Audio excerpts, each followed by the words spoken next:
Day 31. Yesterday you got your first look at the roadmap for this section. Today you're going to learn about a tool that lets you control exactly how each asset behaves before your algorithm ever touches it. QuantConnect sets up assets with defaults, but defaults are not always what you want.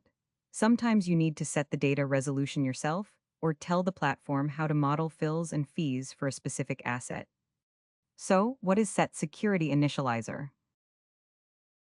SetSecurityInitializer is a method that lets you define custom settings for each security the moment it gets added to your algorithm, before any data starts flowing. Here's a simple analogy to explain it better. On the left we have the new hire checklist. On the right, SetSecurityInitializer. Imagine a company that hires new employees. Before anyone starts work, HR runs every new hire through the same checklist, setting up their laptop, assigning their access level, giving them the right tools for their role. The work hasn't started yet. The setup is just done once, right at the beginning. The new hire checklist here says, before this person does anything, configure them correctly. SetSecurityInitializer works exactly the same way.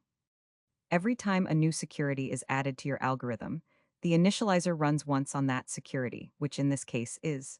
You set the resolution, the fill model, the fee model, all before the first bar of data ever arrives. With that, we wrap up the simple introduction of the concept of SetSecurityInitializer in QuantConnect. Here's a quick knowledge check. SetSecurityInitializer runs once for each security when it is added to the algorithm, true or false. And the correct answer is true. That's exactly when it runs. Once at the moment the security is added, not on every bar, not on every trade, just once at setup.